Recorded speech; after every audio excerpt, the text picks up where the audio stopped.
صلی اللہ علیہ وسلم نے فرمایا جمعے کا دن قیامت کی نشانی ہے. قیامت کا دن جس دن قائم ہوگا جمعہ ہی ہوگا. آج جمعہ تفریح کا دن ہے، آج جمعہ جوئے کا دن ہے، آج جمعہ شراب پینے کا دن ہے، آج جمعہ کھیل تماشا بے حیائی بدماشی کا دن لوگوں نے بنا لیا ہے. ایک ہمارا ماحول ہے، آپ ذرا توجہ فرمائیں. جمعے کے دن فلموں میں رش ہے، جمعے کے دن سینما کے ٹکٹ کا رش ہے، جمعے کے دن VCR بہت زیادہ چلتے ہیں، جمعے کے دن ٹیلی ویژن پہ بڑا رش ہوتا ہے، جمعے کے دن بدماشی ہے، جوا ہے، بے حیائی، زیادہ سے زیادہ بے حیائی جمعے کے دن ہوتی ہے. حالانکہ حضور کریم صلی اللہ علیہ وسلم نے فرمایا جمعے کے دن ایک گھڑی ایسی آتی ہے جو مانگو وہی ملتا ہے. جس حال میں کچھ کوئی مشغول ہوگا وہی اس کی زندگی کا مستقل ذریعہ بن جائے گا. کون سمجھائے تمہیں؟ کس کے اندر طاقت اور جرت ہے کہ قوم کے دھارا پھیر سکے اور قوم کے رخ کو پھیر سکے؟ کون پھیر سکتا ہے؟ اس لیے قرآن کریم نے بار بار للکارا اور فرمایا افلم یہد لہم کم اہلکنا قبلہم من القرون. اکڑنے والوں، بدماشی کرنے والوں، بے غیرت کمینوں، باداؤ، جب میرا قہر جوش میں آئے گا پھر ایک دو کو نہیں، پھر بستی کی بستی، ملک کے ملک اجاڑ کے رکھ دوں گا. افلم یہد لہم کم اہلکنا قبلہم من القرون.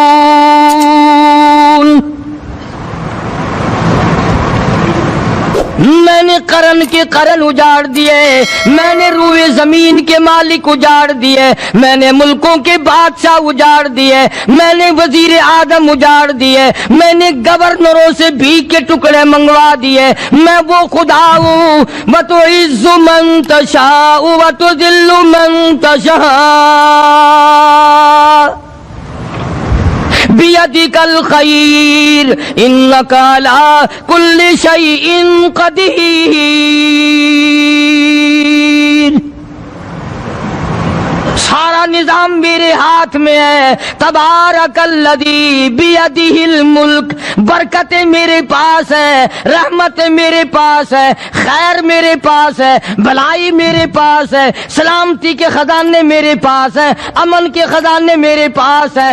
وہو علی بیدہ الملک. ملک میں راج میرا. وہو علی کل شیء قدیر.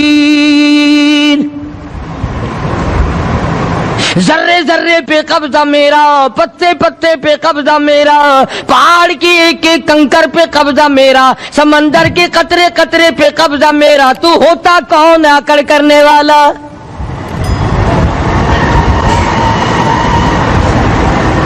غور نہیں کرتے، سوچتے نہیں ہیں کہ کلام الہی ہمیں کیا بتانا چاہتا ہے.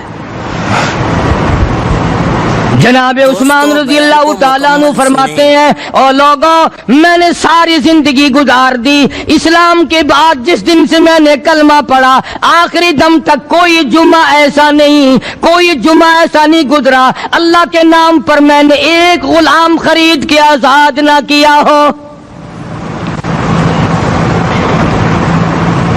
پہلے لوگ بھی جمعے کے دن درود پاک کی کثرت کرتے تھے، خیرات کیا کرتے تھے کہ 8 دن کا کفارہ ہو جائے، اللہ تبارک و تعالی راضی ہو جائے. آج کے دن قیامت آئے گی، نہ جانے میرا کیا حال بنے گا، کن لوگوں میں میرا شمار ہوگا. مدنی کریم صلی اللہ تعالی علیہ وسلم کا دربار لگا ہوا ہے، مجلس ہے آقا مدنی صلی اللہ علیہ وسلم کی. وہ کتنے مقدروں والے جوان تھے جو اپنے محبوب صلی اللہ علیہ وسلم کی مجلس میں بیٹھتے تھے. وہ کتنے خوش بخت اور خوش نصیبے والے لوگ تھے جو اپنے آقا کے سامنے بیٹھتے تھے. حضور کریم صلی اللہ علیہ وسلم نے فرمایا مجھے 3 چیزوں سے بڑی محبت ہے، 3 چیزیں بڑی پیاری لگتی ہیں، 3 چیزیں دنیا میں بڑی مرغوب ہیں مجھے. فرمایا ایک نماز میری آنکھوں کی ٹھنڈک ہے. سرکار کی پسندیدہ بات سنو، فرمایا نماز میری آنکھوں کی ٹھنڈک ہے، جو نماز پڑھتا ہے وہ میری آنکھوں کو ٹھنڈا کرتا ہے، جو نماز نہیں پڑھتا کیا مطلب؟ وہ مجھے رنج دیتا ہے۔ اور جامع ترمذی میں ایک حدیث موجود ہے، ارشاد ہے حضور کریم سب کہہ دو صلی اللہ علیہ وسلم کا، فرمایا کہ ہر پیر کے دن، ہر جمعرات کے دن ہر امتی کا نامہ اعمال میرے سامنے پیش کیا جاتا ہے، ہر امتی کا اعمال نامہ سرکار کے سامنے کر دیا جاتا ہے، تیرے فلاں امتی کا یہ عمل ہے۔ ذرا مسجد میں بیٹھے ہو، قبلے کی طرف منہ کیے بیٹھے ہو، لوگوں سوچو تو صحیح ہمارے اعمال نامے دیکھ کر آقا کو کتنا رنج ہوتا ہوگا، ہمارے کردار دیکھ کر، ہماری روح سیاہی کو دیکھ کر آقا کو کتنا رنج پہنچتا ہوگا صلی اللہ علیہ وسلم۔ ارے ہم نے حضور کی ذات اقدس کو رنج پہنچایا، پریشانی پہنچائی، تکلیف پہنچائی، پرواہ نہیں کرتے نمازوں کی، نوجوان بھی، بوڑھے بھی، حج کر کے بھی نماز پڑھتے لوگ، اور اب تو ویسے بھی دانا بینا لوگ ہیں۔ تو آپ نے ارشاد فرمایا کہ میری آنکھوں کی ٹھنڈک نماز میں ہے، تین چیزیں مجھے پیاری ہیں پوری دنیا میں، تین چیزیں پسندیدہ ہیں میری۔ سب سے پہلی فرمایا نماز میری آنکھوں کی ٹھنڈک ہے، قرۃ عینی فی الصلاۃ او کما قال النبی صلی اللہ علیہ وسلم، فرمایا جس آدمی، جس امتی کا یہ دل کرے کہ میں نبی کی آنکھ ٹھنڈی ہو، اسے چاہیے کہ نماز پابندی سے پڑھے۔ دوسرا فرمایا وفادار عورت مجھے بڑی پسند ہے، حضور کریم صلی اللہ علیہ وسلم نے فرمایا وفادار عورت، ہائے ہائے ہماری ماؤں سے زیادہ وفادار کون ہوں گی؟ جناب عائشہ صدیقہ رضی اللہ تعالیٰ عنہ فرماتی ہیں کالی کملی والے کے گھر میں 3 مہینے چولہے میں آگ نہیں جلتی تھی،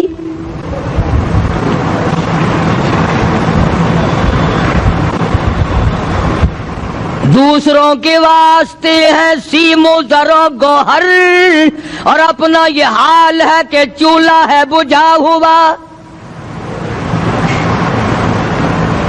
جناب عائشہ صدیقہ رضی اللہ تعالیٰ عنہ فرماتی ہیں ہمیں 24 گھنٹے میں ایک پانی کا پیالہ اور ایک کھجور کا دانہ ملا کرتا تھا۔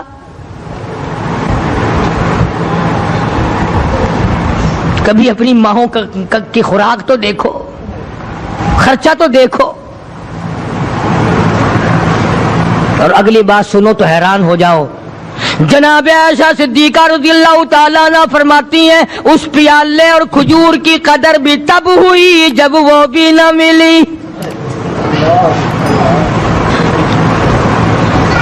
پیسوں کو برباد کرنے والوں، بے قدری کرنے والوں، ذرا سوچو تو صحیح کہ کیا گھر ہے محمد عربی سب کہہ دو صلی اللہ علیہ وسلم کا۔